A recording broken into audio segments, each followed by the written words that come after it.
Another sucky ass show. Hell in a Cell 2022. What the fuck do you expect from Hell in a Cell?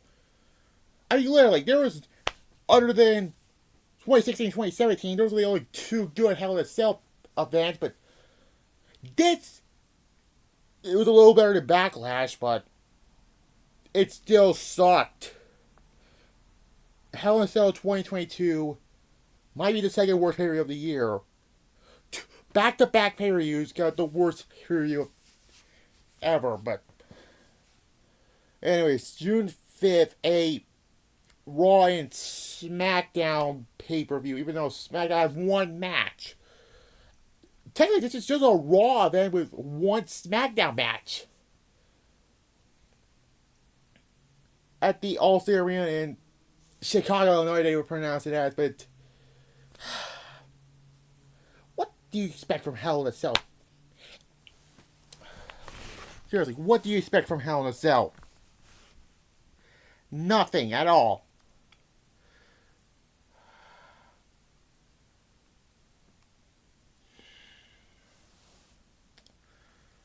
There's only one Hell in a Cell match, which that's one plus I give.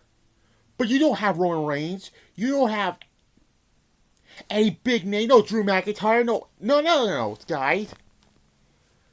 This felt like I'm watching a crap episode of Nitro in 2000 without the big stars.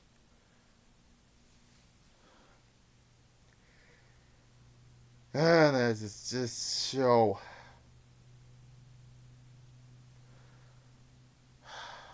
Here's my. I'm gonna have three major rants on this show, which is not good for this. This show was terrible. Well, it wasn't as bad as last. I don't know what to debate, but it wasn't. It was better than last year's, but that's not saying a whole lot because Hell in a Cell was terrible, and Hell in a Cell 2021 was the last Thunderdome event before going back to the fans, and I don't remember. I don't even remember 2020s because, yeah. First match, a triple threat match for the Raw Women's Championship. Why in the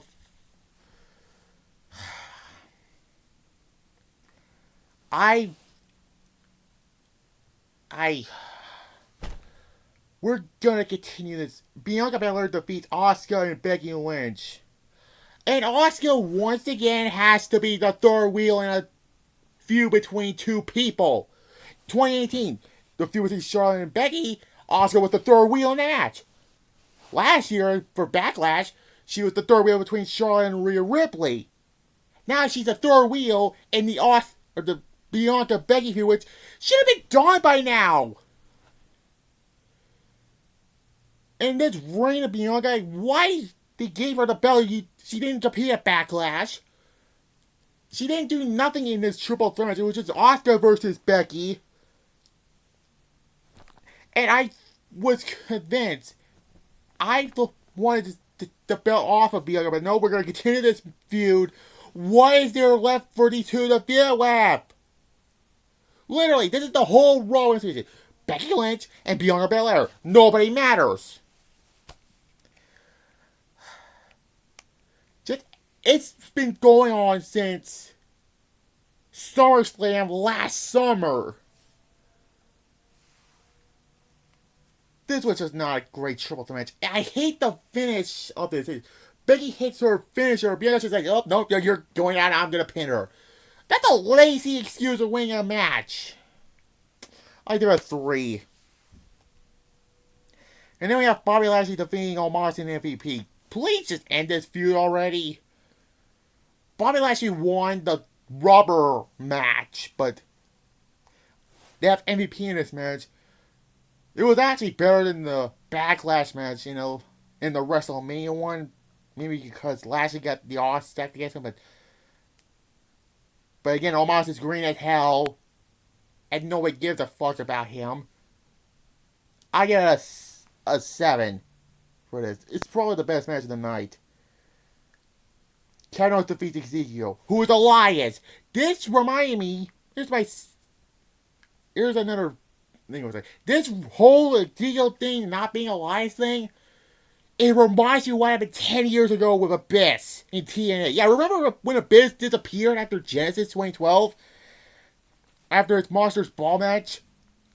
He got a new persona of Joseph Park, who was allegedly the brother of Abyss, but he fucking knew it was Chris Parks. I knew the face it was Chris Parks without his mask.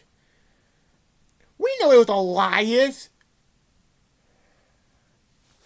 Just a piss break. One.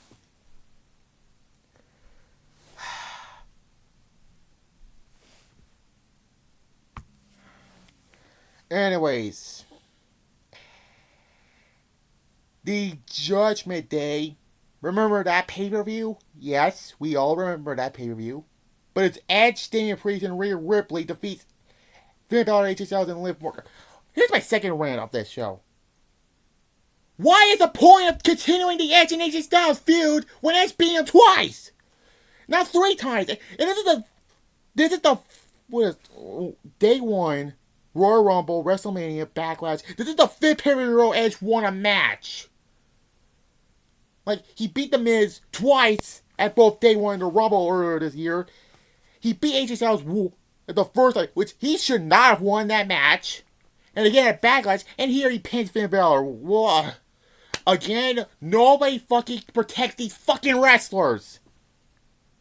This was not a great match.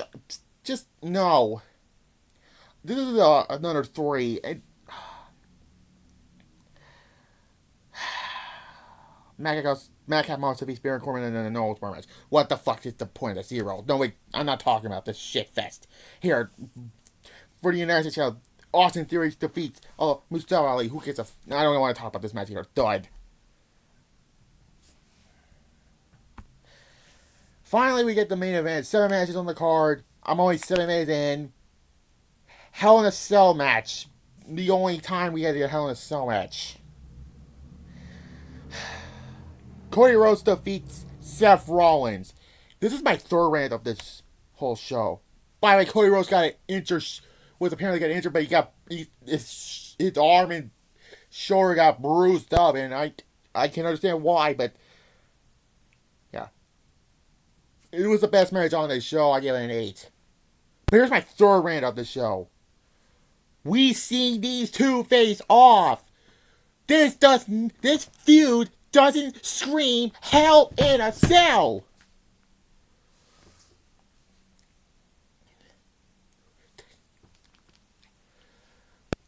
And Cody beat him 3 times already. End this feud for... I can't talk about this. The match was good. It was the best match on this show, but we've seen this match. They keep recycling matches for pay-per-views over and over and over. Move on. We don't need recycle nonsense.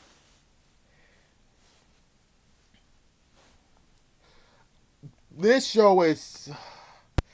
I can coin this phrase from someone. If you're not trying, do not bother with it.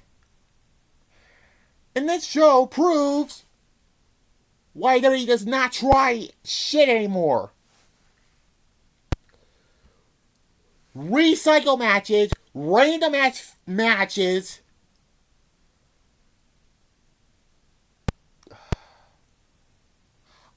This show gets a 2.5 out of 10. I don't remember when I gave last year's Hell in a Cell. I think I gave it a 3. Scratch that. Last year's was better than this. Because at least you have so bigger... Sorry, but this show gets a 2.5 out of 10. It was the worst. Well, Backlash is the worst period of the year. But if nothing happens after SummerSlam, I might just stop doing these pay-per-view reviews. No, I'm not going to do that, actually. I don't know why I was to say that, but I'll be back with my next what if tomorrow, perhaps. I don't fucking know anymore. Bye.